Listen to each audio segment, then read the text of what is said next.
बड'लेण्ड इंखं टेलिभिजननि बिथिंनिफ्राय दा समाव सानै बिग्रायारि लोगो मोननो हानाय जादों। NDBPमोन बै समावहाय बिनि आफादगिरि धीरेन बर' बिथाङा जाबाय बिटिआर एकर्डनि सासे मुंसाइगिरि आरो सासे बिग्रायारिमोन बि सुग्रीब बिथांमोनखौ लोगो मोननो हानाय जादों। दिनै दा समाव जों सावरायनि आथिखाल समनि बर'फोरनि हालत आरो बिटिआर एकर्डनिफ्राय जोङो मा मुलाम्फा जाखो एबा मा खहा जानो थांगासिनो दङ आरो आथिखालाव बड'लेण्ड हालामनि थासारिया मा अबस्थायाव दं बिथांमोननि मोनदांथिया जों बेखौ सावरायनि। गिबियावनो बिथांमोननो खुलुमनाय होदों धीरेन बर' बिथांनो खुलुमनाय होबाय आरो बि सुग्रीब। दा समाव जों सावरायगोन जे आथिखालाव बड'लेण्ड एबा बिटिआरआव सरकार दङ, बिग्रायारि दोलो एबा बिटिआर एकर्डनि मुंसाइगिरि जाय बिथाङा दुलाराय बर' फरायसा आफादनि आफादगिरिमोन गोबाव समनि थाखाय आरो सेपारेट स्टेट बड'लेण्ड नङाब्ला बिथाङा जिरायनानै थाया। बिथाङा सेपारेट स्टेट बड'लेण्ड मोनागौमानि जेबो बिबान लाया, EM जाया, MCLA जाया, बिटिनि चिफ जाया, MLA जाया, MP जाया होननानै बिथाङा बुंनाय जादोंमोन। आरो दा समाव बिथाङा बिटिआर एकर्डनि गेजेरजों मोनसे गावखुंथायनिनो एरेन्जमेन्ट खालामनाय जादों, जेरावनाखि रायजो राजाया आपत्ति खालामबाय थादों, रायजो राजाया सोंखारिबाय थानाय जादों जे बड'लेण्ड टेरिट'रियेल काउन्सिल एबा BTC मोनखानाय BTCनि गेजेरजों मोनखानाय माखासे पावार एन्ड पजिसनफोरखौबो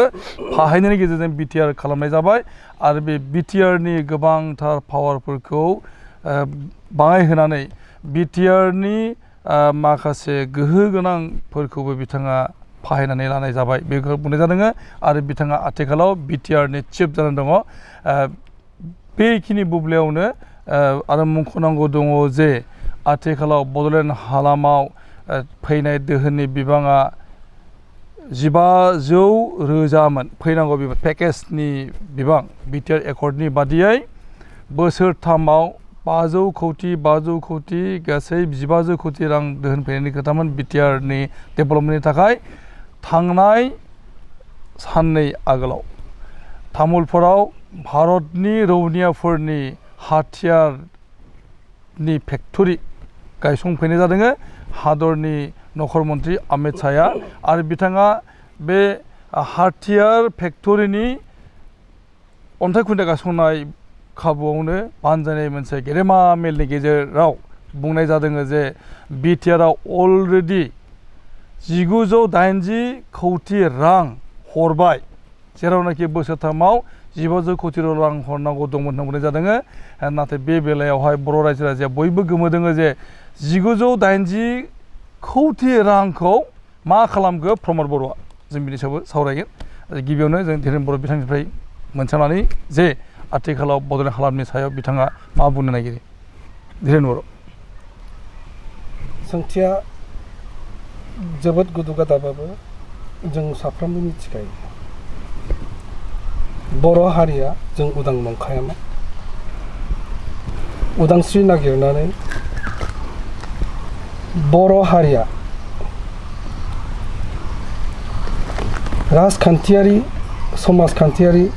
आरो सोलोंखान्थियारि बे बिथिङाव सांग्रां जाबोनानै गावनि मोन्थायखौ, गावनि अधिकार, उदांस्रि बा बर' रायजो बेखौ दिनै लुबैबोदोंमोन। बे बिनायखौ दिनै जाफुंहोनो हायाखै, बेखौ जोंनो नांथारगौ, बर'फोरनो नांगौ। जोंहा अधिकार दंमोन। भारत संबिजितनि मोन्थाय बायदियै जों दिनै आवाज गारां फुवारनानै जों होसिख्रावो, गणतान्त्रिक भाबै आन्दलन खालामो। बेखौ दिनै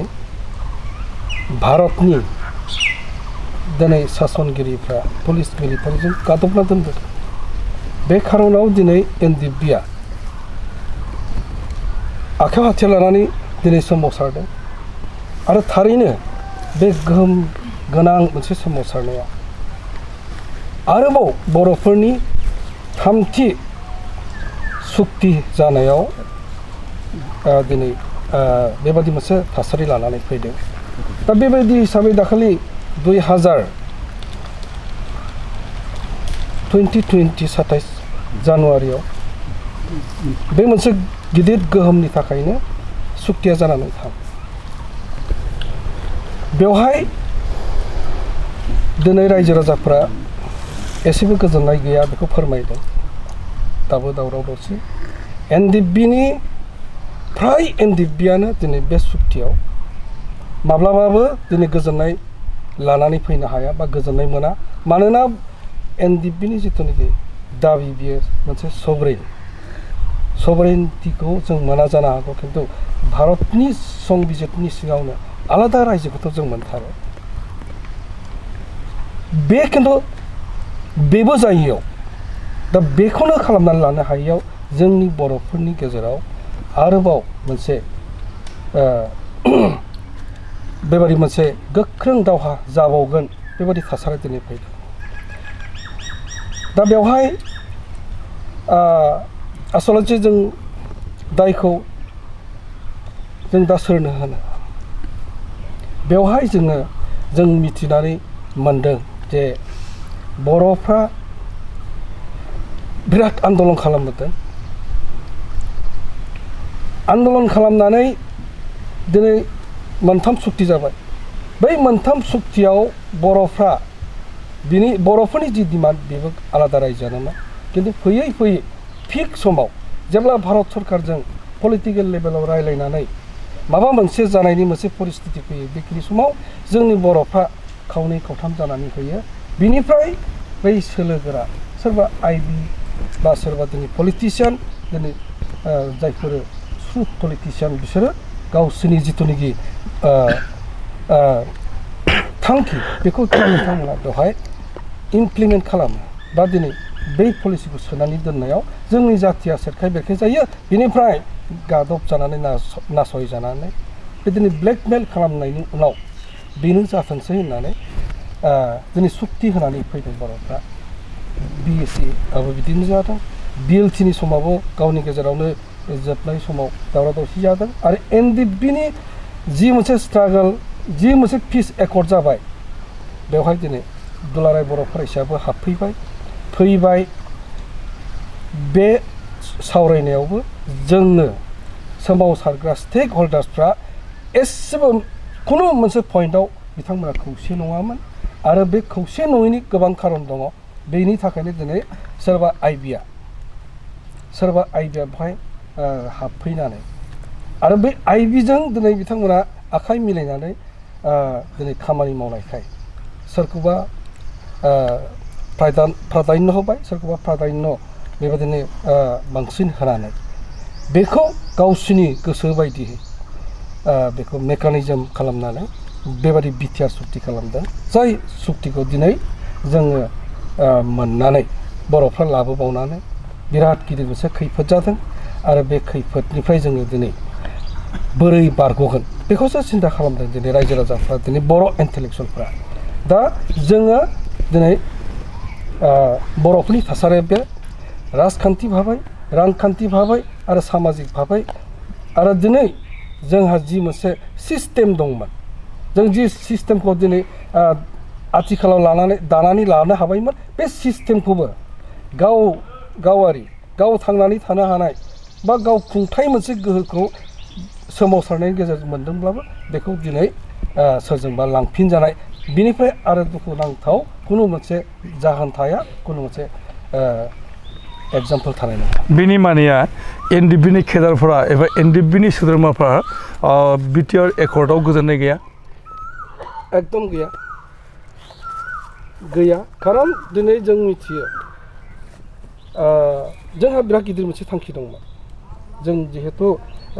स्ट्रागलखौ गोलाव सम खालामबाय जोंहा मोनसे स्ट्रेटेजि पलिसि प्लान दङ 30 बोसोर सेक्रिफाइस खालामनायनि उनाव जोङो मोनसे माबा मोनसे गिदिर जोंहाथ' दंखायोनोसै दा जोंहा बिटिसि मोनसे सेटआप दंखायो बिनिफ्राय आरोबाव साबसिन बिनिफ्राय आपग्रेडेड मोनसे जों सिस्टेम लानानै फैनो हायोब्लाबो जों देरहागौमोन खिन्थु दा जोंनि थांखियाथ' जोङो बर'लेण्डखौ गारबाय बेबादि नङामोन जोंथ' रायज्लायबायानो थादोंमोन एकदम जोङो दिनै बेबादि मोनसे माने फाइनालाइज मोनसे स्टेजाव फैबाय थाब्ला जों जि रायलायदोंमोन बेफोरथ' बिराद मोजांमोन आंनाव दाबो रेकर्ड दंजोबो जों मा बिदोंमोन मा बियाखैमोन जोंथ' जोंनि रायलायनाया 2019आव जोबफैदों 15 आरो 16आव जोङो मेम'रेन्डाम मोननै होदों मेम'रेन्डामबो नङा बियो जोंनि मडालिटिस जोंनि बर' रायजोआ माबायदि जानांगौ बिनि सोमोन्दै गुवारै एलाबरेट खालामदों इनक्लुडिं हा माने लेन्ड पलिसिखौ लानानै जों दिनै होदों आरो बेवहाय मोनसे अट'नमास स्टेट उइथिन स्टेट अट'नमास स्टेटखौ जों दिनै बिनाय जादोंमोन एनडिएफबिनिफ्राय आरो मोनसेया जाबाय मा माने बोरैबा बोरै बेवहाय दिनै भारत सरकारा गनायाब्ला बे बिटिसिखौनो मोनसे आपग्रेड खालामनानै होनो हानाय बायदिहाय जोङो मडालिटिसखौबो जों दिनै लानानै दोनदोंमोन आरो भारत सरकारनो जों साबमिट खालामनानै बिनि सायावनो गोबां रायलायनाय जादोंमोन नोंथाङा बिटिआर एकर्डनि सासे मुंसाइगिरि आरो नोंथांमोना लाबोबाय जे बुंनाय जाबाय जे बेनि मख'जेननायावनो दङ जे फाइनाल एन्ड कमप्रिहेन्सिभ होनना बुंनाय जादों नोंथांमोननि आन्दलना आरो गैलिया जानाय नंलिया दा नोंथाङा बुंबाय एनडिएफबिनि केडारफ्रा एबा एनडिएफबिनि मानसिफ्रा मावथिफ्रा गोजोननाय गैया दा नोंथांमोननि रला मा जागोन जोङो बे जि एकर्ड जालांबाय बेवहाय जोंथ' इन्टारलकुटर इन्डिया माने हम एफेयार्सनिफ्राय सासे इन्टारलकुटर होदोंमोन बेजोंसो जों सावरायदोंमोन बिटिआर एकर्डआव जि मोनसे दफाफोर दं बिनि सोमोन्दै जों मिथिया बिनि सोमोन्दै जों मिथिया एसेबो मिथिया जोङो बेनिखायनो जोंथ' आसरितसो जाहैबाय जोङो बारे बारे बुंदोंमोन जे जेब्ला आइबिआ बेखौ लानानै थांबाय बे माने जि मोनसे रायलायनायनि मोनसे माबाखौ अब्ला जों बारे बारे बुंदोंमोन जों रायलायनायाथ' माने पलिटिकेल लेभेलाव माने इन्टारलकुटरजों रायलायदोंमोन जों नोंथांमोनजों सावरायनानै गोदानै मा जों बुंगोन जों दिनै गोदानै मा एस्टाब्लिस खालाम नङा जाबाय आरो दिनै एबि माथुर बिथाङा लास्टआव जायजन पलिटिकेल इन्टारलेक्टुवेल बिथाङा गोलाव खालामबाय बे एकर्डआ एसेबां गोलाव जानो नाङा जों थाब खालामना होनोसै जों नोंथांमोना रायलायनांगौ होननानै बुंदों दा जोङो बाथ्रा जाबाय मा जों बेखौ नायनो नागिरदों बिथांमोननि मडालिटिसखौ दा बिथांमोना होआखैमोन होआ जोंनो होआ गावस्रा आखायाव लानानै थायो जोंनो खोनासंहोयो दा बिदिथ' जाया जोंथ' सुखुवाखै जों बे एकर्डआव जों थाया जों सहि होआ होननानै जोङो फैदोंमोन दा बाथ्रा जाबाय मा अब्लाबो जों बिराद नारा नाथा जोङो लास्टआव आइबिजोंबो जों सावरायदों एनडिएफबिआ हारसिंबो रायलायदों आरडि ग्रुपखौबो लाफानानै रायलायदों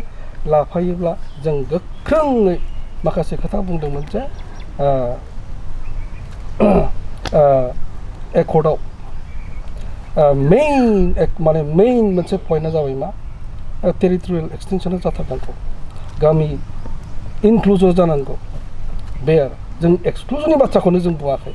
इनक्लुजन आरो माने बिथिं सानजाहा बानायनांगौ एक्सटेनसन जानांगौ दा समाव एनडिएफबिनि केडारफ्रा एबा एनडिएफबिनि मावथिफ्रा गोजोननाय गैया होनबाय आरो एनडिएफबिखौबो सिफायखांबाय दा बे बिथिङाव दा एनडिएफबिनि रला मा जागोन जोङो एनडिएफबिआ जायफोर माखासे सिगनेटरिफोर दङ दिनै जों सावराय आं आरो रन्जन दैमारिनि ग्रुप बिथाङाथ' जेलाव दं लिडार हिसाबै जोङो जेब्ला एकर्डनि सोमोन्दै मोजाङै बुजिबाय जोङो दिल्लीयाव थांदों दिल्लीयाव थांनानै जों मेम'रेन्डाम होदों प्राइम मिनिस्टारनो हम मिनिस्टारनो आरो दिनै बिदिनो मिनिस्ट्रि अफ हम एफेयार्सआव जोङो अलरेडि जोङो मेम'रेन्डाम साबमिट खालामखांबाय जों बेवहाय सेटिसफाइड नङा आरो माखासे क्लजेसफोर दं जाय क्लजेसखौ इमप्लिमेन्ट खालामजाया आरो बेखौ खालामोब्ला जोंहा जोंनि जिथु प्रेजेन्ट जि मोनसे सेटआप दं बा 6 सिडिउलाव जि मोनसे अधिकार होदों जाति हिसाबै थांना थानाय ट्राइबेल माहारिफ्रा गावनि उदांस्रि दङ बेखौ दिनै नाल एन्ड भइड खालामनाय जागोन बेनिखायनो क्लजेसफोर जाना बे कमप्रिहेन्सिभ आरो फाइनाल सल्युसननि बाथ्राखौ जोङो बेखौ डिनाय खालामदों बेनिफ्राय गामि इनक्लुजना जानांगौ एक्सक्लुजन जानो मोना आरो बेबायदिनो गोबां बाथ्राफोरखौ आरो माने बेबायदिनो मा होनना बुङो माखासे बेहाय एनडिबिनि माखासे क्लजेसफोर दङ जेनेबा दिनै बेवहाय देखा देखि बयबो एकर्डआव नुदों जे केस जायो केस दङ जोंहा एनडिबिफ्रा बेवहाय मा खालामबाय बे केसआ हाइनास आरो नन हाइनास जोङो जेब्लानाखि बे बाथ्राखौ नुबाय हाइनासखौ हगारनाय जानाय नङा नन हाइनासखौ होखारगोन अब्ला जों बारे बारे हमथाबबाय थादोंमोन आइबिजों 27 तारिखआव जानुवारियाव एकर्ड जानो गोनां 24 तारिखसिम 22 तारिखआव जोङो दिनै 21 आरो 22 तारिखआव माने प्राइम मिनिस्टारनो हम मिनिस्टारनो बेनिफ्राय जइन्ट सेक्रेटारिनो जोङो लाइजाम होदों जोङो जे बेवहाय जिहेतु एकर्डआ जासिगोनब्ला बेयो मोनसे माने पार्मानेन्ट पिस जाथोंसै माने पार्मानेन्ट पिस जाथोंसै बिनिखायनो जेलाव थानाय मानसिफ्रा इनक्लुडिं रन्जन दैमारि आरो फासि जानो गोनां जि अर्डार मोननानै दङ आरो बेसेबां कलिग्सफोर दं बिसोर गनांगौ रन्जन दैमारिया सासे उइटनेस जानो मोननांगौ बे पिस एकर्डआव जों डिमान्ड खालामदों दाबो आंनियाव रेकर्ड दंजोबो आं बेखौ पाब्लिक खालामना होनो हायो आं खालामगोनबो बेखौ जों एनडिबिखौ जेबो खालामाखै बिस्रा जेबो रल गैयामोन बे सान्ति सुक्तियाव सोरबा माने दानि CEM बिथाङासो बिराद माने बे एकर्डखौ खालामबाय होननानै दिनै मिथिजादों जों दिनै जातिखौ फोथांनायनि खारनाव एनडिबिया 34 बोसोर सोमावसारनायनि मोनसे गिदिर डेडिकेसन बा बिदि सोमावसारनायाव एनडिबिया मा रल लादोंमोन बे एकर्डआव बेखौ आं दिनै फोरमान खालामगोन आंनि लाइजामा बुंगोन बेखौ आंनि मेम'रेन्डामआ बेखौ बुंगोन दाखालिबो आं थांबावदों दिल्लीयाव थांबाय आङो बेवहाय सानै केबिनेट मिनिस्टार लोगो मोनदों सर्बानन्द सनवाल आरो रामदास आथवालिखौ लोगो मोनदों जइन्ट डाइरेक्टरखौ लोगो मोनदों होम एफेयार्सनि MHनि ओमफ्राय स्पेसियेल डाइरेक्टर बेबो MHनि एके मिश्र जाय एकदम माने अट'पट' जरित दंमोन बे एकर्ड खालामहोनायाव बिथांखौ लोगो मोनदों बिथांमोना जेब्ला लोगो मोनदों बुंदों जे नोंसोरथ' बिराद गिदिर खामानि मावबाय नोंसोरो गिदिर लिडार जाफैबाय नोंसोरनि बड'लेण्डआ बिराद सान्ति जाबाय नोंसोर बिराद मोजां खामानि मावदोंमोन उनाव जोंथ' बुंबाय बेदिथ' नङा जों दिनै फैनो गोनां जानायनि खारन बहुत दं नैबे मेम'रेन्डामखौ नोंथाङा नायदो जों बर'फ्रा सान्ति नङा एनडिबिया सान्ति नङा बेबायदि जाबाय थादों क्लजेस मोनसेबो दिनै मावफुंनो हायाखै स्पेसियेलि एनडिबिया माखासे मोननैसोल' क्लज दङ बेबो जाफुङाखै दिनै जों गावखौ एनडिबिनि केडार होननानै लानो हाया जों होननानै बुंबाय जों दाबो आन्दलना जाबाय थादों आरो बर'फोरनि गेजेराव बिराद गिदिर आन्दलन जागोन बियो रोखा जाबाय दिनै आरो बे एकर्डखौ जोङो माखासे क्लजेसफोरखौ माबा खालामनांगौ क्लजेसफोरखौ जों स्पष्ट बुंदों बेबायदि क्लजेसआ जोंनि थाखाय जों बर'फ्रा असान्ति होननानै रिभिजिट खालामनांगोन होननानै जों आচ্ছা जोङो फैनि दा समाव बि सुग्रीब बिथाङा मोनसे समाव एनडिबिनि सासे गोख्रों मावथि बेनि आगोलाव जों दान्दिसे ब्रेक लानि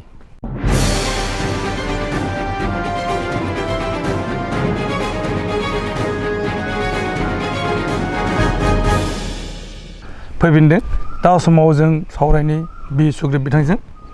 जे बिटिआर एकर्डनि दफा बादियै एनडिबिनि सोद्रोमाफोरखौ रिहाबिलिट खालामनायनि बाथ्रा आरो मोनसे जादों जे साफ्रोम एनडिबि केडारफोरनो 4 लाख रां अलरेडि रिलिज खालामना होनाय जाबाय सरकारनि बिथिंनिफ्राय आरो बे 4 लाखनि अनसुंथाइजों एनडिबिनि केडारफ्रा आथिखालाव गाव सुंथानायनि राहा लागासिनो दं नोंथाङा मा बुंनो नागिरो आच्छा बेथ' जों जितु जायनि थाखाय जों 1986 नि 3 अक्ट'बराव जि BSF महरै जोनोम मोननाय एनडिबिआ जि थांखिनि थाखाय जों वार खालामदोंमोन दा बे वारआ एक्चुअलि 4 लाखनि थाखायबो नङामोन आरो दिनै जायहा दुखु खस्थ' खालामनानै नांबोबाय बिनि नामखौ प्रमद बर'आसो लाफैबाय एक्चुअलि बिनि फ्रिडम फाइटारा जाबाय एनडिबिआसोमोन जाय DR नाब्ला दैमारि आरो जोंनि मानगोनां धिरेन सारमोन बिथांमोननि नेतृत्वनि गेजेरजों जि BSF दाजेननानै NDB जाबोदों दा बिनि मेन फिथाइया जाहैबाय आलादा हादोर सोरजिनायमोन थांखियाथ' जोंना सभरेनिटि बर'लेण्डसोमोन दा बेनिफ्राय जोङो बर'लेण्डआव फैदों दा बर'लेण्डआव फैयै फैयै जों सावरायनानै जिहेतु नुदों जोबनायसिमाव जों जि नुदों दा बिनि गेजेराव हाबसोमना होनानै प्रमद बर'आ दिनै सासे फ्रिडम फाइटारनि नाम लानो नागिरदोंमोन दा बे प्रमद बर'आ एक्सुवेलि दा फ्रिडम फाइटार नामखौबो बियो मोनाखिसै डिस्ट्रय खालामग्रा जाथिखौ फोजोबस्रांनायनि बा एकदम एज ए मोनखानाय BTCखौबो फोजोबस्रांनायनि सासे बियो फ्रिडम फाइटारसो आरोखि माने बे IB टाइपनि मानसि जाहैबाय दा बिथांनि जुगिदिनो दिनै BTCनि मोनखानाय पावार फांसनफ्राबो धंस जाबाय आरो जों जे पिस एकर्ड बुंबाय थादों दा बे पिस एकर्डबो बियो जाहैयाखिसै दा गोबां जोंनि बर'नि इन्टेलेक्सुयेलफ्रा बुंदों बियो खुनु मोनसे बिटिआर एकर्ड नङा बियो मोनसे पिस एकर्ड येस पिस एकर्डमोन जोङो जुदि दिनैसिमावबो DR नाब्ला दैमारि सारमोना जियालाव थानाङामोनब्ला आरो माखासे NDBनि केडार्सफ्रा जियालाव थानाङामोनब्ला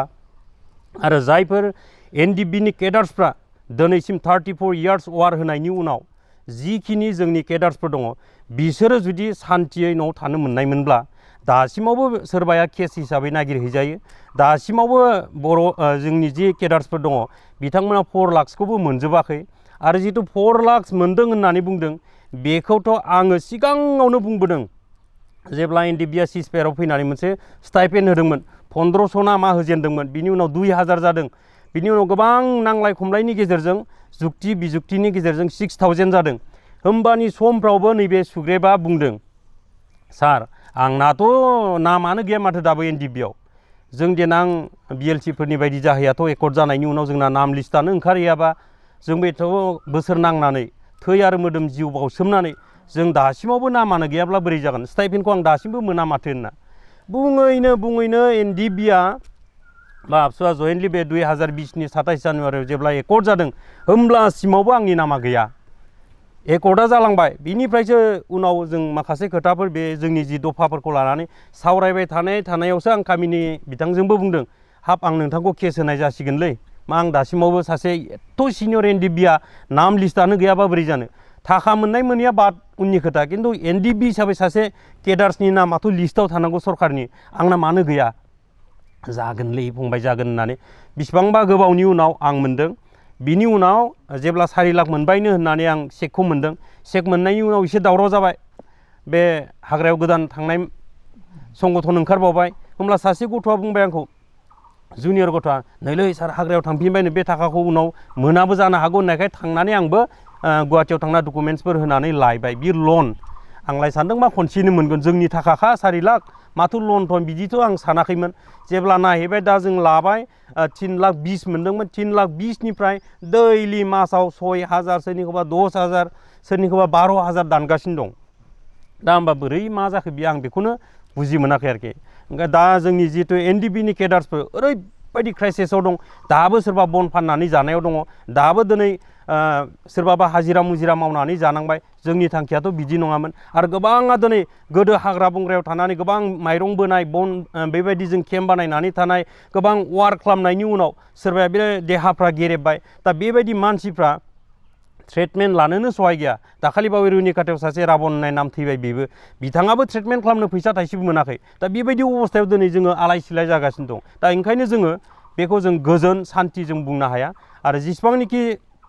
जोंनि केडार्सफोर दङ दाबो गासैबो जे मोनजोब्बाय बेबो नङा आरोखि ओंखायनो जोङो मोनजोबोब्ला साबसिन बेखौ सानदोंमोन 2023 फैब्ला दिनै जोबनायसै जोंनि जितु स्टाइपेन्डनि बाथ्रा बा 6000 मोननायनि बाथ्रा बेबो मान्थलि मोना मालाबा 6 मासजों खनसे मोनो मालाबा 4 मासजों खनसे मोनोनो आंथ' मोननाया दासो खननैल' जाखादों आफादाव थानायनिफ्राय आरोखि दा ओंखायनो जों बेखौ मालाबाबो पिस सान्थिबो बुंनो हाया पिस एकर्ड बुंनो हाया आरो जि पावारा दिनै NDBआसो मोननांगौमोन दिनै बेखौ प्रमद बर'आसो लानानै जोंनि जाथिखौ सालायबाय थानायाव बिथाङानो जेब्ला चिफ जायाखैमोन बे समाव बुंदोंमोन जे हाग्रामा महिलारि दैदेननाय बे BTC सरकारा मानो दासिमावबो बर'फोरखौ बन फाननानै जाहोगासिनो दं मानो दंफां दानहोगासिनो दं मानो हाजिरा मावनानै जाहोगासिनो दं होननानै बिथाङा बुंदोंमोन दा बिनिखायनो जों दाखालि बिथाङा CM जाबाय दा CM जानानै बर'नि गेजेराव ओंखायनो आं बुंदों आंनि जायगायाव चिराङाव आं बुंदों जोंनि गामियाव जोंनि जायगायाव जोंनि एलेकायाव दासिमाव प्रमद बर' सरखार फैनायनिफ्राय सासेबो बन दाननानै जाग्रा गैला दंफां दाननानै जाग्रा गैला बन बोनानै जाग्रा गैला 1 vote 1 जबाबो मोनजोब्बाय बेनिखायनो प्रमद बर'नि थाखाय फैबाय थानाय 2025आव नैबे सुग्रेबा बियालासिनो भट होगोन होननानै बुंदों माने नुजोब्बाय रायजो राजाफ्रा खाथियावनो बुंदों खाथियावनो सासे मानसिया बुंबाय नंगौलै सार जोंनोथ' बहुत मोजां मोजां खोथा होनायखाय जों बेबायदि प्रमद बर'नो भट होदोंमोन नाथाय दिनैसिमावबो जों थाइसेबो थाखा जों मोननो हायाखै होननानै बुंदों आरोखि दा ओंखायनो जों लुबैयो NDBनि जेसेबां केडारफ्रा दिनै बे जाथिनि थाखाय हारिनि थाखाय मायबा मोनसे मिजिं आरो थांखि लानानै जि दावहा होबोदोंमोन 34 बोसोर बिसिमाव दिनै बर' जाथिनि थाखाय जि मोनबाय बेखौ जाहाथे बिथाङा राननानै होयो आरो जि दहाय जोङो नायब्ला नुनो मोनो जे रायखांनो गोनां जायो BTC जिथु सरकार बिथाङा जुदि गाज्रि मोनबा थांनाय इलेक्सनाव BTC इलेक्सनाव बोरै BTCनियासो 17था मोनखो बोरै बिथांमोनासो 9था मोनखो दा बड'लेण्डखौ लाबोथारदोंबा बे आरो जि जाबायमोन होनब्लाबो जों हास्थायदोंमोन लुबैदोंमोन जे BTC आरो UPPL गासै मोननैबो बर' मोननैजों राननानै जादो जों बेखौ सानदोंमोन आरोखि सरकारखौ जुदि मोजाङै सालायोमोनबा दिनैनि जि पावार फांसनफोर दिनै दिसपुराव थांनानै थाहैनाय बेफोरखौ जों हरनो गोनां जानाय नङामोन दा बेफोरखौ जों मोनफिननो थाखाय मा जों बेबस्था लानो गोनां जागोन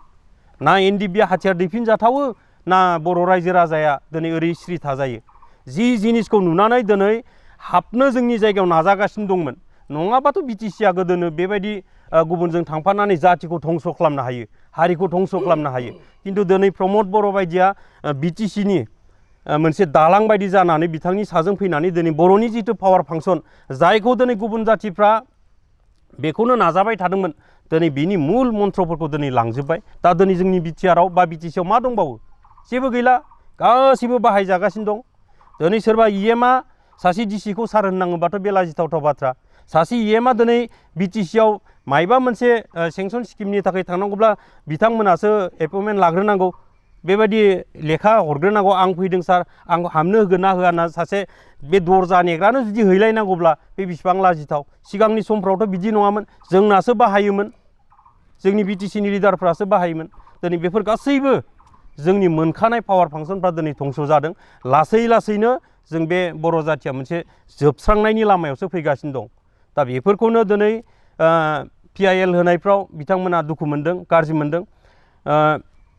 जोंथ' सावरायनायाव Aनिफ्राय Zसिम जोंबो दंखायो जे जोंनो मा होनो थांदोंमोन माबायदि लांदोंमोन दा बे बबेजों थाङोब्ला दिनै सरकारा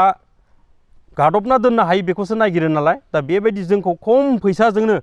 थगायनानै जोंखौ दोननो हानाय बा खम पावारजों थगायना दोननो हानाय बेबायदि सिस्टेमजों बानायदोंमोन दा बे जोंनि जि दफाफ्राव लिरनाय जेखौनोखि गुबुनारिया मेगन सादों बेखौ खालामनांगौ होननानै अर्डार होदों जेखौनोखि जों हास्थायदों बेखौ साननाय जागोन होननानैसो बुंदों साननाय जागोन आरो खालामनांगौआ बाव डिफारेन्स थायो बाथ्राफ्रा दा जोंनि माखासे माबाफोरखौ बिदिनो गामि दानख'नायखौ खालामथारनांगौ होननानै लिरनाय दङ दा जोंनि जेरावनोखि बर'फ्रा मेजरिटि दं बे जायगाफोरखौबो सोसनजागोन बिसोरो बेखौ अलरेडि गोदोनिफ्रायनो बिथांमोना सानबोनायखा नायबोनायखा बिथांमोनाव मेप दंजोबखायो बिनिखायनो बेफोर बुस्थुफोरखौ दिनै बिथांमोना थख' थख' लिरजोबना लानानै गोबां बोसोरनिफ्राय नाजाबोनानै खनसेयैनो हाथियार हमग्राखौबो सेस दावहा नांग्रा आबसुफोरखौबो सेस आसाम डिभाइड 50-50 होनग्राखौबो सेस फोजोबनानै बर' जातिखौ दिनै धंस'नि जिथु लामायाव दिनै लाबोगासिनो दं बे पावारजों केदारफोरनि गावसुंथानायनि थाखाय एबा सुजुग सुबिदानि थाखाय मोनसे गौथुम दादों होननानै मिथि मोननाय जादों जे गासै NDB दोलो रन्जन नार्जारि दैदेननाय NDB धिरेन बर' दैदेननाय NDB गबिन्द बसुमतारी दैदेननाय NDB गासैबो ज' जानानै मोनसे आफाद दादों आरो बे आफादनि गेजेरजोंनो NDBनि केदारफोरनो सुंथानायनि राहाखौ बिख'नाय जागोन ओरै बुंनाय जादों दा बे आफादनि गेजेर बे आफादाव नोंथाङाबो सासे मैखोम बिबानगिरि दा अब्ला बे आफादनि गेजेरजों नोंथांमोना प्रमद बर' दैदेननाय सरकारखौ मोजां सहजुगिता होलायनानै मोननांगौखौ बिख'नो हायो आं बेखौ बेखायनो खावलायो जोंनि NDBनि जेसेबांनाखि केडार्सफोर दङ बिथांमोननो बे 4 लाखआनो थोजासे नङा बिनि बादैबो थांना थानायनि माखासे जिथु राहाफोर जों सिगांनिफ्रायनो जों बिदोंमोन जे बर'आव गोबांथार इयुथ्सफ्रा माने बेकाराव दङ बिनिखायनो बर' रेजिमेन्टनि बाथ्राखौबो जों रायखांदोंमोन दा जिकुनु बेफोरखौ बर' रेजिमेन्टखौथ' जोङो एकर्डआव लाबोनो हायाखैब्लाबो गोबां जायगाफ्राव दिनै CMआ प्रमद बर' बिथाङा जोंनि बेकार सेंग्राफोरनो साख्रि बा गुबुन बेबायदि बिजनेसफोरनि लामा बेबायदि माबा मोनसे फान्डफोर खालामना होनानै जोंनि सेंग्राफोरखौ बा बर'नि जेसेबां NDBनि अरिजिनेल केडार आरो जायफ्रा अभारग्राउन्डआव नांनानै बिसोरबो NDB बायदि बुख्रुब जाबोनाय बिथांमोननोबो जाहाथे सुबिदा बेबायदि जायनि एजफ्रा दाबो दं बिथांमोननो साख्रि होनायनि बा माबा मोनसे 4 लाखनि बादैबो गुबुन गुबुन सेंसन स्किमफोर होनानै बिसोरखौ जुदि फोजौलांनो हायोब्ला निश्चय माने मोजाङाव फैगोन आरो साफ्रोमबो NDBनि केडार्सफ्रानो दिनै न'खर जाजोब्बाय बिसोराबो फिसाफोरखौ फोरोंलांनाय फेदेरलांनायनि बाथ्रा फैबाय दा बे समफ्राव जोङो मोनसे बुंजानायनिसो लामायाव फैबाय जे बोरो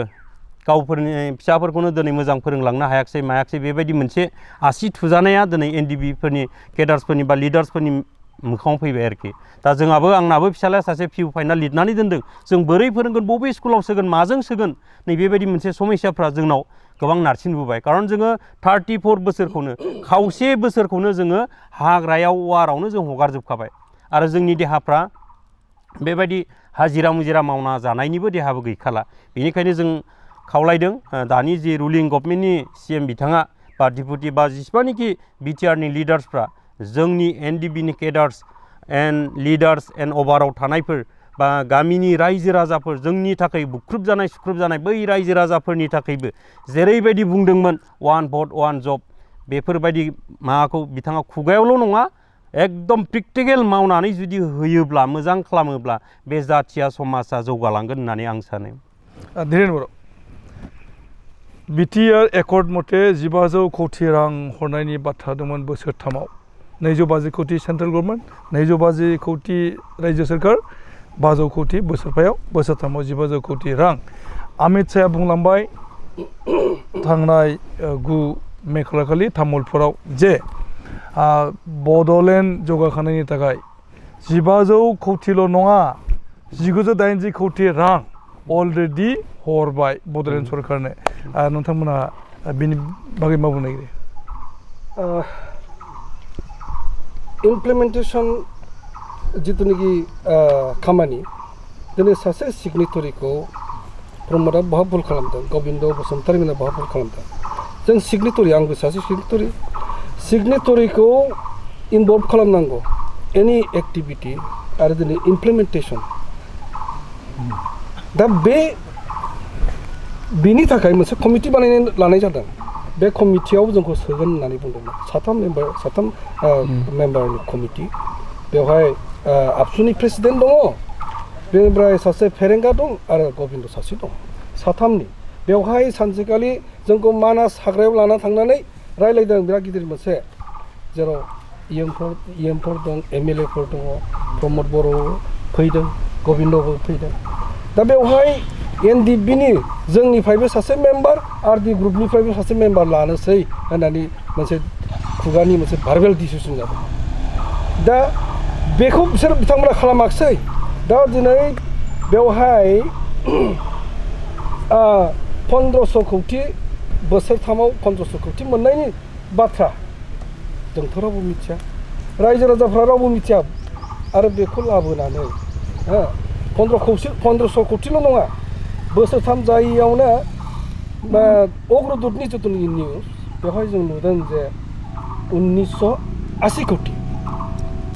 दा बेखौ माब्ला लाबोखो एसेम्ब्लियावबो बेखौ सोंनो रोङाखिसै बिर'धि पार्टियाबो आरो जोंथ' मिथिया बे थाखाखौ बबे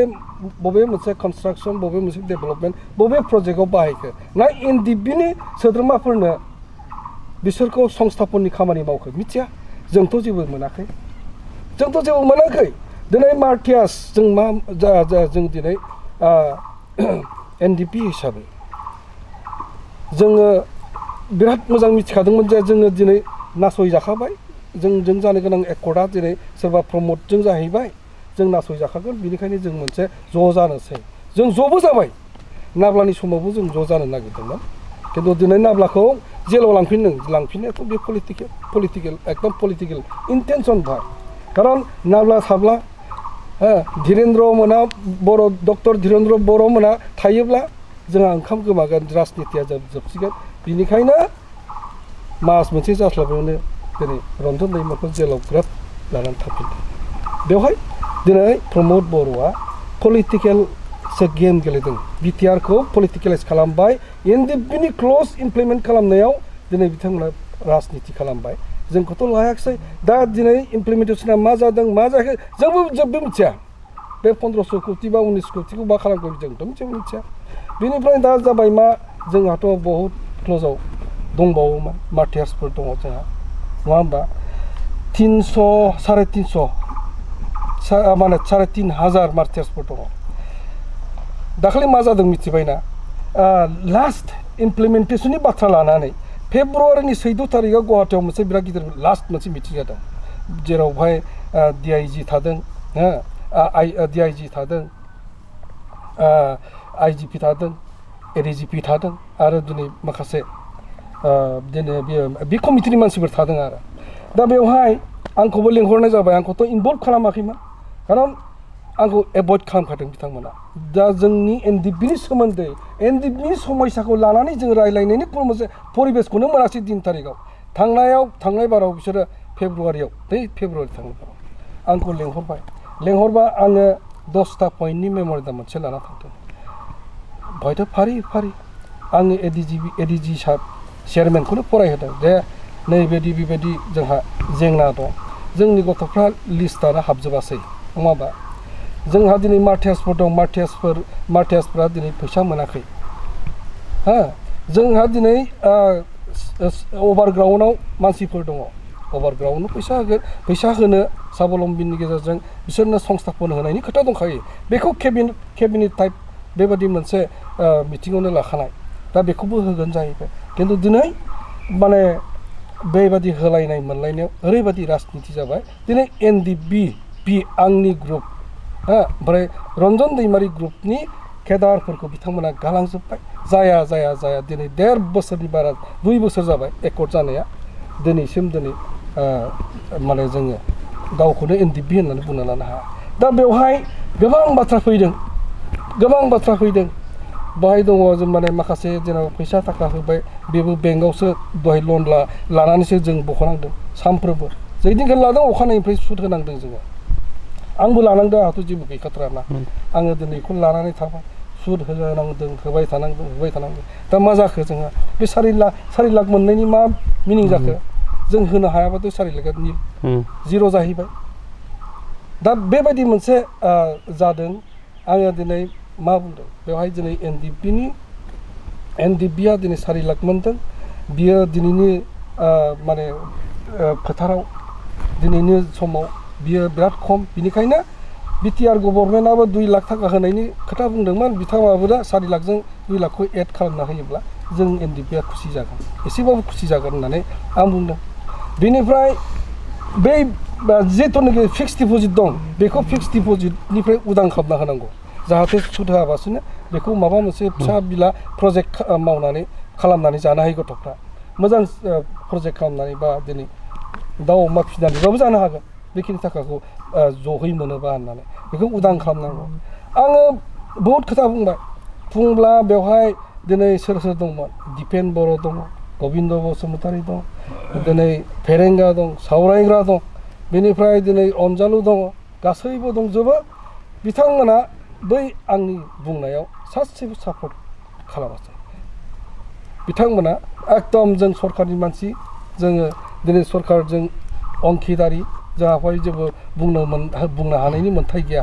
बेबायदि मोनसे दा बाहाय बाथ्रा बहुत कुइसन खालामदों आंखौ जेब्ला आङो बिरद खालामो जोंनि बिदि जायाखै होनना बुङो माने सोरबा प्रमद बर'मोना आंखौ सोंखारिदों गबिन्द बसुमतारीमोना आंखौ सोंखारिदों दिनै तारिखआव आंलायनो माने इलेक्सनाव जेननायनि थाखायनो माबा माबि दुखु दाहा जानानै थाबाय दुखुआव दं बिथाङा बायदिसिना बुंदों माबा माबि बुङोलायनो आंथ' नंगौखौसो बुंदों दिनै जोङो नुदों दिनै जोंनि एनडिपिनि मानसिफ्रा दाबो डिफ्राइड फैसा मोनाखै खावसेनि बारा एनडिपिआ दाबो मोनाखै खिन्थु दिनै मा बुंबाय 12,000 एनडिपि दिनै ओंखारदों आंनि सिगाङावथ' आंथ' बुङाखै बेखौ सासे एडिजिपि जाय चेयारमेन इमप्लिमेन्टेसन कमिटिनि जाय चेयारमेन बिथाङानो बुंदों आं ओमफ्राय आंसो एन्सार होदों सार 12,000थ' नङा 12,000थ' नङा एनडिपिआ मात्र मोजाङै सानदों आङो हिसाब खालामदों बिसोर बुंनायखौ लानानै मात्र 3,000सोनि एसेल'सो बारा जागोन एनडिपि हिसाबै बिनि उनाव बिनि बाराथ' एनडिपि गैया दाथ' बोरै फैखो आंथ' मिथिया बेबायदि आरो दा नायदो बै माने 3,000नि बादै 12,000 बै माने 9,000आनो सोर बिसोरनो आं बेखौ कुइसन खालामदों आं हजोंबो खालामदों बेवहाय न' डाउट जोङो रायलायनानै जायफोर सायाव थानानै अभारग्राउन्डआव थानानै खामानि मावदों सिभिल मानसि ट्रेनिं लायै मानसि खिन्थु खामानिया बे एनडिपि बादिनो दुखु दाहा लाबोनानै थैसोमबोदों नांसोमबोदों बिसोरबो मोननांगौ बेथ' अलरेडि डिसाइडेड खिन्थु दिनै सोरबा पावाराव थानाय सोरबा माखासेफ्रा गबिन्दआनो जा आरो दिनै फेरेंगियानो जा सावरायग्रामोनानो जा गासैबो सोनानै लाजोब्बाय गावनिखौ गावसोरनिखौ सोनानै लाजोब्बाय बिथिं आरडि ग्रुपनि आरो एनडिपिनि ग्रुपआ थालांजोब्बाय जेबो गैया दिनैसिम गोदानै जेबो मोनसे केडार लिस्टआव साबमिट खालामाखै भाइरास खिन्थु भेरिफाइ खालामदों आंनि लिस्ट होनाय जोंहा दासिम 1,192 केदारा सिभिलियान आरो ट्रेन केदारानो जों दाबो 200नि बारा जन दं मोनाखै गासै 1,192 केदारा जोंहा मोनबावनांगौ बे जि मोनसे 2 बोसोराव जि मोनसे माबा जादों मा होनना बुङो इमप्लिमेन्टेसननि बाथ्रा जादों बेथ' आंनि सासेबो मानसि हाबाखै दा बेफोर बाथ्राखौ लानानै आङो बुंदों जों जुदि बेबायदि मोनसे 9,000 मानसिया बाहेरानिफ्राय जुदि फैयामोनब्ला एनडिपिआ डिप्राइभ जायामोन आरो दिनै राजनिति खालामामोनब्ला जों दिनै बिदि थालाङामोन बे 9,000 जोंना बबेनि होननानै सानो बे जाबाय मा आसलते आनफर्चुनेट जोंहा एनडिपिआ जोङो 15 बोसोर जों जायफोर सिजफायाव दङ 15 बोसोर जों दङ जोंहा हिसाब खिथाब गासिबो दंखाजोब खिन्थु दिनै सावराया फैबाय हठात फैबाय बिथांमोना जेबो खालामस्लाबनो हायाखै बिथांमोना गावसोरनि मेम्बार्सफ्रा बहुद खममोन खारै सारेन्डार खालामबाय मा खालामबाय 150 बा 200नि खाथियाव खासाखासि 200नि खाथियाव बिथांमोना ट्रेन केदार दंमोन खिन्थु दा बिथांमोना 2700 जननि बारा 2,700नि बारा बिथांमोना मोननानै दं दाखालिनि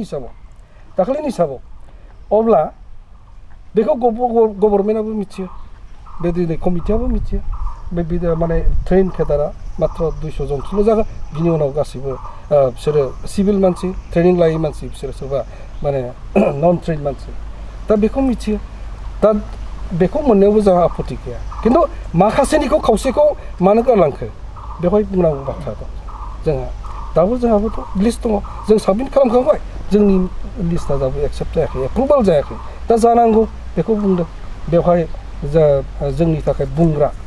बा जों दिनै इमप्लिमेन्टेसनाव जों बाहेरायाव दोननायखायनो बिदि जादों एनडिपिआथ' जेबो जेंनायानो जायाखैमोन मोजां मोनसे माबायाव थांगौमोन खिन्थु मा जाबाय एनडिपिआ जेबा बेबायदि मोनसे परिबेस फैबाय मोनासै नङा होमबा जोंथ' आन्दलन खालामखागोन स्ट्राइक खालामखागोन धरना खालामखागोन जेब्ला दावराव दावसि जाबाय दिल्लीनिफ्राय दिनै अमित शाह सोंहरदोंमोन कभिडनि सम बिथांमोना इलेक्ट्रनिक्स मिडियानि दहाय लानानै प्रेस भिडिअ कनफारेन्सिं खालामदों बेनिफ्राय आसामाव बर'लेण्डआव मा जादों होननानै सोंदों एनडिपिआ मा समस्या जादों होननानै सोंदों दा बेबायदि मिथिङाव दिनै एनडिपिनि मानसिफ्रासो मिथिगोन नङा होमबा एनडिपिआ मा समस्या दङ बेखौ जोंसो बुंनो हागोन बे मिथिङाव दिनै जोंखौ खबर होआसै सोरबा प्रमद दिपेन बर' आबसुनि प्रेसिडेन्टआ थांबाय मिनिस्टार बसुमतारी बिथां DKWSनिखौ लानानै फैबाय बिथिं सोंहरगासिनो रायज्लायगासिनो बिथांमोनालाय मा एन्सार जेंनाखौ जोंसो मिथियो दा बेवहाय जोंखौ जुदि इनभल्भ खालामोमोनब्ला जोंखौ लिंहरोमोनब्ला जोंहा बेबायदि उसुबिदा जादों बेबायदि जायाखै बेबायदि जानांगौमोन जोंथ' बुंनो हागौमोन बेखौथ' बेबायदि सुबिदा होआखै बेनिखायनो बै बिटिआर सुक्तिया दिनै राजनिति जादों आरो बेखौ राजनितिनि थाखायनो बिटिआर एकर्डखौ खालामदों राजनिति माने पलिटिक्सआव देरहानो थाखाय पावाराव फैनो थाखायनो दिनै प्रमद बर'आ बे सुक्तिखौ खालामदों आं मिथिथारो प्रमद बर'आ आन्दलननि समाव दिनै मा खोथा होबोदोंमोन इउजि दानि मिनिस्टार इउजि बिथाङा मा खोथा बुंदोंमोन बिथांमोना बा 16नि जोबनाय फारसे मोनसे गिदिर केबिनेट जादोंमोन बे आसलते बे एबसुनि दैदेननायाव जि मोनसे सोमावसारनाय जादों बे सोमावसारनाया बड'लेण्ड मोननो थाखाय सोमावसाराखै आं बेखौले स्पष्ट जाबाय दिनै थारिखआव आरो बोरै स्पष्ट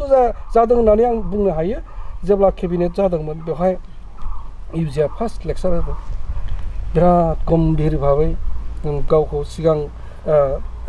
गाव सासे लिटारेसिनि मानसि साहित्य एकाडेमि मोननाय होननानै सिनायथि लालायनानै आंहा फुरा नलेज दं बर'फ्रा रायजो मोना बेखौ आं मिथिथारो जाबाय प्रमद बर'आबो बेखौनो बुंबाय रायजो मोना आंबो मिथियो खिन्थु जोंहा खिन्थु दिनै बे बाथ्राखौ रायजो राजाफ्रा मिथिनो मोननाय नङा जोंहा पावाराव फैनांगौ जों इलेक्सन गेलेनांगौ जों बिनि थाखाय जों सोमावसारनांगोन जों आन्दलनखौ लांबाय थानांगोन होनना बुंथारबाय दा बेबादियाव जों दिनै 34 बोसोर सोमावसारग्रा आखायाव हाथियार लानानै थैजों गेलेबोनाय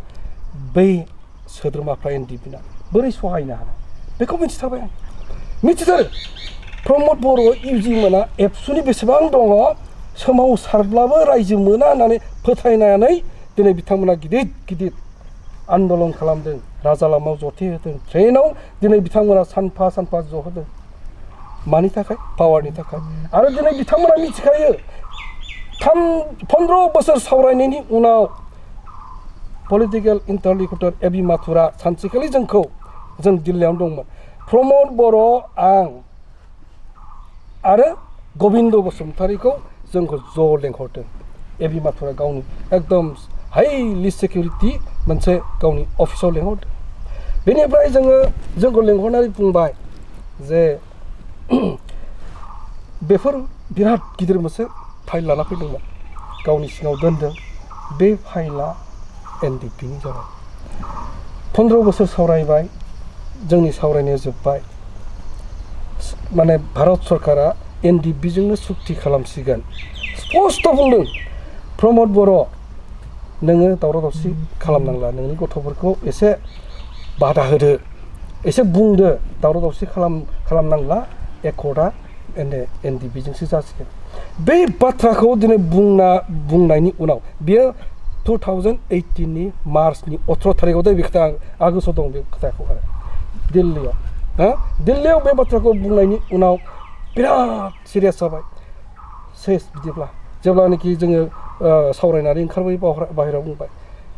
हाबाबा बिराद गिदिर बाथ्रा जाबायलै बे बाथ्राखौथ' दिनै रायजो राजाफ्रा जोंनि फरायसाफ्रा मिथिबाथ' बिराद डेन्जार जासिगोनलै खबरदार सासेबो जों साथामनि गेजेरनिफ्राय बे बाथ्राया ओंखारलांनो मोननाय नङा दै होननानै जोंखौ साबधान होबाय साबधान नङाब्ला जों दिनै इलेक्सनबो गेलेनो हाया पावारबो जों दिनै लाना फैनो हानाय नङा जाबाय पावाराव जों फैनो हानाय नङा जाबाय खबरदार बेखौ जाबाय आं दिनै प्रथम आं बे दिनैनि इन्टारभिउआव बेखौ बुंबाय प्रमद बर'नि जि आन्दलन बियो आलादा रायजो सृष्टि खालामनायनि थाखाय आन्दलन नङा खालि इलेक्सन केन्द्रिक इलेक्सनाव देरहानानै सोरनिबा पावारखौ सेनानै राजत्व खालामनाय बेबादि मोनसे थांखिजों जाथिया थैदों थैया एनडिपिआ बेवहाय सेवनानै दा थांथों बेजों खुनु मोनसे लोब्बा गैया दिनै एनडिपिखौ धंस खालामनायाबो दिनै प्रमद बर'आनो दिनै गबिन्द बसुमतारीयानो दिनै गबिन्द बसुमतारी हारसिङै जेबो डिसिसन लाया प्रमद बर'आ जेखौनो थोनो बेखौनो मावो प्रमद बर'नि थोननायाव बिथां कामान्डारा आंखौ एनडिपिआ एसेबां गिदिर स्ट्रं एनडिपिखौ खावनै खालामनायाबो दिनै प्रमद बर' आरो दिनै गबिन्द बसुमतारीया जाथिया बोरै मोजां जागोन जों दिनै बोरै सुक्ति खालामगोन बेबादि गोहोजों बोरै सुक्ति जागोन आंखौथ' बिथांमोना सेस खालामनानै दोनबायमोन आंनि केरियार आंनि जि सेक्रिफाइस माने सेस खालामनानै दोनबायमोन खिन्थु दिनै आंजों मानसि दङखाय दिल्लीयाव थानानै जोंखौ स्वीकृति होबाय जे धीरेन्द्र बर' ग्रुपआबो मोनसे फेक्सन दिल्लीयाव सुक्तियाव बिसोरबो थानांगौ पार्ट जानांगौ होननानै डिसिसन मोनसे लाहोनो हादों आरो बेबायदि हिसाबै जोंखौ दिनै राजनिति खालामनांगौमोन प्रमद बर'आ गबिन्द बसुमतारीया दिनै मा बुंनो बेलाय बिराद माने आसरित आंखौ बिराद सोंबाय थादों साংবাদিকफ्रा आंखौ सोङो आच्छा बे गबिन्द बसुमतारीनाव एनडिपिनि थै दंना गैयाब्रा थैयाथ' बयहाबो दं नङा होमबा आरो बिनि गाबा गोजा खिन्थु मोनसे खोथा थैया एखेब्लाबो बेखौ जों जुदि डिफारेन्सियेट खालामोब्ला जों बिनि एक्टिभिटिखौ नायनांगोन बिनि बिहेभियारखौ नायनांगोन बियो मा मावो मा सानो हो बेखौ जों नायबासो बियो माने आसोल एनडिबिनि थै दंना गैया जों बेखौ हमनो हागोन बेहाथ' एनडिबिनि थै गैया एनडिबि सोदोब खोनाबानो बियो एकदम माने बागदावखाङो जांख्रिखाङो एनडिबि सोदोबबानो माब्लाबा सौदावलायलाङो बेहा एकदम माने एनडिबियालायनो साला गावनो मेनिफेस्ट' लिरदों कनस्टिटिउसन लिरदों बे मानसिया मा बुंदों मिथिबाय 4 लाख थाखानिसो एनडिबिया मावाखैब्ला नाङाखैब्ला मानि थाखाय नांदों होनना बुंदों दा बेबायदि गबिन्दखौ दिनै मा बुंनो दा बे गबिन्दखौ जों मा बुंनो एनडिबिनि थै दं होननानै बुंनो ना बिराद माने एनडिबिनि सासे लिडार होनना बुङो लासिं सिं दिनै आरो दिनै सेस खालामबाय एनडिबिखौ जेबो एनडिबिया गावनि मानसिथार गावनि संगठन दुखु खस्थ' जादों मोनाखै जेबो नाम लिस्टावबो फैयाखै बेफोरखौ सिन्था खालामाबासिनो दिनै बिथाङा सासे डिपुटि चिफ जाबाय एमएलएबो जाबाय बेनिफ्राय खुनु मोनसे बिथांमोनखौ थांनानै थानायनि बा संस्थाफोरनि सोमोन्दै जेबो खालामासै दिनै बिथाङा मा बुङो दाखालि लास्ट फेब्रुवारि 14 रायलायबा भेक्सना जाखांबाय नङा होमबा एनडिबि जोंनि डि ग्रुपआ भेक्सन जाबाय आंनि दैदेननाय जेनेबा मा बुङो माने धीरेन बर'नि जि लिस्ट बेथ'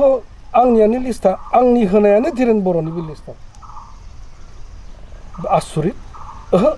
बिदिजों जानाय नङा होननानै एडिजिपि बिथां चेयारमेना बुंबाय जे आं बिथांनिफ्राय खोनासंथारगोन जाबाय अब्ला आङो 10 पइन्ट मेम'रेन्डामखौ बेनो होदों बेनोनो आङो फरायहोदों बेखौ बिथाङा मोजां फरायलांदों आरो बे माबायाव बे मेम'रेन्डामाव जि पइन्टफोर दङमोन नङा होमबा बेफोरखौ माबायाखिसै जेनेबा जोंबोथ' साखरि बाखरि लुगैदों एनडिबिया एकर्डआवनो दङ ना 9 पइन्ट क्ल'जआव बे माबायाव लिरनाय दं सिभिल जबखौबो जों मोननो हायो बेनि रोंगौथिखौ लानानै नङा होमबा बा माने रिक्रुइटमेन्ट जानो हायो नङा होमबा बेफोर बाथ्राफोरखौ आङो मेम'रेन्डाम लिरदों बेनिफ्राय आं बुंबावदों जोंहा एज फेक्टर जाबाय एटलिस्ट एजखौ एसे रेहाय खालामनानै आरो स्पेसियेल मोनसे जेनेबा जोंनो रिक्रुइट मोनसे एनडिपिनि जेनेबा बेवहाय जोङो अब्लासो जोङो थांनानै जोङो माने एकर्ड बायदियै जोङो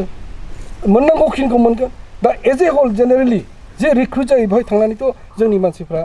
साख्रि मोना सोर आइडेन्टिफाइ खालामनो बेयो एनडिपि होननानै नङा होमबा दा बेबायदि जाया दा बेबायदि खुनु मोनसे जोंजों माने संस्थाफोरनि जेबो खामानि जायाखै गबिन्दबो बुङा प्रमद बर'आबो बुङा दिनै बिथांमोना बेबायदि रोखोमै सासन खालामदों एनडिपिखौ फोजोबथारनायनि मोनसे थांखि लादों आरो बे एसे जोंथ' बावबाय होनना सानदोंमोन सिगाङावबो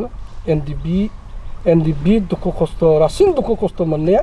बेबायदि मोनसे संगठननि थाखायनो दुखु मोननाय बांसिन जादों अब्लाबो एनडिपिआ जेब्ला सिजफायार खालामदोंमोन जों सिभिल ससाइटिखौ नांगौ इयथ फर्सखौ नांगौ होननानै दुलाराय बर' फरायसा आफादजों जोङो रायलायनांगौ होननानै जों डिसिसन लाबोदों सिगां समाव हायाखिसै जेब्ला आङो 2008आव डिसेम्बरनि 15आव आं प्रेसिडेन्टशिप लायो नभेम्बर माबायाव बिनि उनावनो आङो एबसुनि आफादगिरिनो लाइजाम लिरो आरो माने गिदिर मोनसे बर'नि माबाखौ इसुखौ लानानै जोङो ज' जानानै जोङो नांनांगोन जोङो आलादा माने डिप्लिटेड फर्स जानानै जों नांब्ला जेबो मोननाय नङा होननानै बारे रायलायदों दा समावहाय आं मोनसेल'सो पइन्ट बुंबावसिगोन बारे रायलायदोंमोन खिन्थु दुलाराय बर' फरायसाफ्रा ओरैबायदि एटामेन्ट जोंल'सो रावबो गैया एनडिपिआलाय मा बहुद बोसोर सावरायदों जोङो 2009निफ्राय 13 सिमहालागै 13 सिमहालागै रायलायबाबो खुनु मोनसे सलुसनाव फैयाखिसै खौसे नांनायनि आरो बेबायदि एटामेन्ट थानाय बर'फोरनि गेजेराव जाति अनुस्थान दङ बेयो गिलु बालु आरो दिनै आफाद थानायनि थाखायनो माने दिनै बर'फोरनि गेजेराव राजखान्थि भाबै समाजखान्थि भाबै दिनै थुनलाइयावबो बेले बेजे जाबाय डक्टर दिननाथ बसुमतारी बर'नि इन्टेलेक्सुवेल नायल' जायल' बिराद मोनसे थार गोसोजों गावखौ जेबो लायाबासिनो नङा होमबा सेक्रिफाइस खालामबोदों बेबायदि दिननाथ बसुमतारी भाइस प्रेसिडेन्टखौबो दिनै बेबायदि मोनसे डिक्टेटर गोहोजों बिसोरो नंखाय गोहोजों इलिगेल भाबै दिनै एरख'ना गालांबाय बेखौ जों सोंखारियै जों बेखौ दुखु मोनो आरो खावलायो बेजों लोगोसे जे बेबादि भुलखौ सिखार जानानै जोंनि साहित्यआ जाहाथे बेबायदि सेरला बेरला जाया थेथेर बेथेर जाया बेखौ नोजोर होनानै मोनसे गुवार सावरायथाय मेल लानांगौ बेवहाय जाहाथे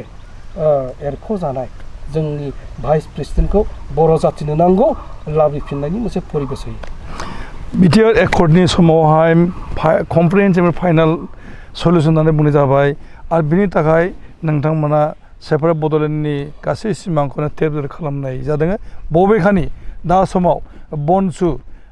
बड' नेशनेल स्टुडेन्ट इउनियन दानानैहाय बिथांमोना बड'लेण्ड सेपारेट स्टेटनि थाखाय सोमावसारनो जुरिफिनदों बे बेलायाव नोंथांमोननि रलखौथ' जोङो दिनै जों गासैबो अबजार्भ खालामदों दा बे बिटिआरनि जि अबस्था बिटिआर सुक्तिनि जि अबस्था जोंनि जातिनि जि स्पिरिट एम्स माने हप्स एन्ड एसपिरेसन बेखौ धंस' खालामफैबाय खिन्थु जोंथ' बिदि लुबैयाखै नङा होमबा जाति हिसाबै जों थांनानै थानोसो लुबैदों माने साबसिननिफ्राय साबसिन हामसिन आरो जोंनि जि मोनसे हप्स एन्ड एसपिरेसन बे सेपारेट स्टेट बेखौ दिनै फाइनेल कमप्रिहेन्सिभ बिनिफ्राय आरो आन्दलन गैला होननानै बुंना फैनायखौथ' जों गनाया मोनखानाय मोनसे टेरिटरिखौ दानख'नानै हरनायनि खुनु मोनसे कुइसन फैया जों बेखौ होबथाबाय थादों दिल्लीयाव 24 थारिखसिमहालागै जानुवारिनि 2020 बेखौ जों रायलायबाय थादोंमोन बेफोरखौ दिनै गासिबो माने गनायाबासिनो ना बेफोरखौ जों गासिबो गनायाबासिनो दिनै बिटिआर सुक्ति खालामबाय बे जोंनि गोरोन्थि नङा दिनैनि थारिखआव जि मोनसे बनसु ओंखारदों बे बनसुआ आंनि मथेबाथ' उपाय गैया बेयो मोनसे माने एपिल बोथोरनि जोंनि जातिनि अबस्था थासारिनि मोनसे एपिल आरो बेबायदि बनसुआ ओंखारनांगोन खारन दिनै दुलाराय बर' फरायसा आफादा गावखौ दिनै जातिनि सिनस्रि होननानै बुङो नंगौ जातिनि सिनस्रि खिन्थु ओरैबायदि लिडारफोर दङ बै लिडारफोरनि दैदेननायाव बै लिडारफोरनि गाइडेन्सआव आबसुआ थाङा जाथिया थाङा दिनै धंस' जालांगोन आरो बेखौ जोङो दिनै नुबोबाय थादों ओंखायनो मोनसे एबसुआ मा रोखोमै थांनानै थानो हायो आं बेखौ जेबो बुंनो हाया बर'नि बे नेसनेल मोनसे कजखौ बोखांफिननो बिनि थाखाय स्ट्रागल खालामनो सोरबा ओंखारबोयोबा बनसुआनो जा बा सोरबायानो जा ओंखारफैयोबा बेवहाय आंहा बुंनांगौ जेबो गैया जोंनि थांखियानो बेमोन आरो दिनै जोंखौ मोनसे माने खैसारिनि माने खैसारिनि थाखाय जों दिनै बेबादि अबस्था दङ जोंनि बिखा गोरबोआ दाबो बेवहाय जों खौसे जानानै दङ बेबादि इस्युआव बिसुग्रिब नोंथाङा मा बुंनो नागिरो जे बनसुआ आथिखालाव सेपारेट स्टेट बड'लेण्डनि थाखाय मुभ खालामना लाफिनदों बे बेलायाव एनडिपिनि रल बेखौथ' दिनै बर' जातिया उदांस्रिनि थाखायनो गोबां बोसोर 50 बोसोरनिबो बारा दावहा होबोखाबाय बेनिखायनो बयबो उदाङै थांना थानो थाखाय बर' जातिया बेखौ नागिरदों दिनै नुनो मोनबाय बिएसि जाबाय बावबो बर'नि थाखाय साक्सेसफुल जायाखै बिटिसि जाबाय बेबो जोंनि थाखाय थोजासे नङा लामा नायदोंमोन एनडिबिनि सोमावसारनायजों माने आलादा हादोरा जागोन बेखौबो नायबाय दिनै बिनि जेसेबांनाखि एकर्ड खालामनानै फैबाय बे एकर्डआथ' मोनसे बर'लेण्ड एकर्डआ नंखायानोसै पिस एकर्डबो होननानै बुंजोबनो हाया जाहैबाय दा बेफोरबायदिखौ नायनानै थाखानाय मोनखानाय 2003 आव मोननाय जितु बिएलटिनि बिटिसि एकर्ड बिनि थाखानाय फिथाइखौनो दिनै गुबुनासो खाना जायोब्ला बेयाव निस्सय रागा जोंखागोन खस्थ' खालामनानै मावनाय आबादखौ जुदि सोरबा मोसौ हगारना जाहोयोब्ला निस्सय बे न'खरा माबा मोनसे बेबस्था लाखागोन दा बेयाव जोङो होबथानो हानाय बुंनो हानायनि जोंनाव पावार गैया आरो दानि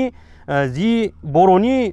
उजिबोनाय सेंग्राफ्रा गोबां गोरोंसै गोदोनि बायदि जाम्बा जाम्बि नंला बिसोरो हाथियारजों नङा माइन्डजों नांनो हानायनि बिसिनाव गोबां बेबायदि जोंनाव गोरों मानसि दिनै जोनोम जाबाय बिनिखायनो बिथांमोना मालाबाबो जिरायना थानाय नङा जों बादा होब्लाबो बिसोर गनायनाय नङा बिथांमोना अलरेडि बेखौ बानायखागोन खारन आबसुनि सायावबो जों लामा नायनो हाला आबसुआ हय सिनस्रि होननानै बुंदों बे थं थं सिनस्रिसो जाबाय फिक्सिबोल जानांगौमोन दा बिथांमोना ओरैबो जानांगौमोन खिन्थु साइड वान साइड सिस्टेम जाबाय बिनिखायनो आबसुखौ रावबो मोजां मोनला बिनिखायनो दिनै आबसुआ एकर्ड जाबाय बले आबसु गैखाला बेखौबो मोनसे साननानै लाबाय बिनिखायनो एनडिबिजों आबसुजों मोनसे एकर्ड खालामनायखाय बिथांमोना गैला दा जातिखौ धंसनिफ्राय जातिखौ खैफोदनिफ्राय बासायनांगौब्ला जोंनो मायबा मोनसे बनसुआनो जा जिखुनुआनो जा बेबायदि बर'नि फरायसा मोजां आफाद जातिनि सिनस्रि आफाद बेबायदि जोनोम जानायाव जों मालाबाबो होबथानाय गैया बेनिफ्राय आं जोबनायाव बेखौसो आं खावलायनो सानदों माने आं बिराद सोमोनांदों आं गबिन्द सारखौ आं खावलायनो सानदों मालाबाबो आं बुंफेराखैमोन बिथांनि जोङो सिगां हाग्रा बंग्रायाव थानाय समाव जोंनो बेबायदि पलिटिकेल जि क्लासफोर होयोमोन बिथांनि जि जोङो जांगिया गेन्जि सुनानै फुल सिकिउरिटि होनानै बिथांखौ जों सासे बर'नि सासे लिडार जों थैगोन लिडारा थानांगौ होननानै जों बेबायदि सिकिउरिटि होना लाबोनाय सासे गबिन्द बसुमतारिया नंखाय दिनै बियो जोबनायसिमाव आं लुबैदोंमोन बे सारखौ माने बियो एकर्डआ जिखि खालामबायसै खिन्थु एनडिबि प्रमद बर'आ जोंनि दुखु खस्थ'खौ मोनथिनाय नङा खिन्थु गबिन्द बसुमतारिया मोनथिगौ एनडिबिआ जे लिवार दावखा अरजानानै आर्मि पुलिसजों गावलायनानै हाग्रा बंग्रायाव बिलाइ गोरान जानानै बिलाइ गोथां जानानै थांनानै थाबोनाय गावनि फिसा बायदि एनडिबिनि केडार्सफोरखौ थैनाय थांनायनि बाथ्राफोरखौ साननानै बिथाङा सोरबा थैनायाव सोरबा लोमजानायाव फैसा होनो दाहाथों बिथाङा खुनु बाव फेक्सन लायाजासे बयबो एनडिबिखौ खबर लाजानो आं लुबैयोमोन दा बिथाङा बेबायदि खामानिखौ मावाखै थाखा नुनाय लोगो लोगो एनडिबिआ सोर 34 बोसोर नांनाया मा बर'नि मेनिफेस्टो कनस्टिटिउसना मा बेफोर गासैखौ बावगारजोबनानै दिनै प्रमद बर'नि बुंनाय थोननाय बिनि खामान होनाय बायदिसो बे थाबायग्रा जालांबाय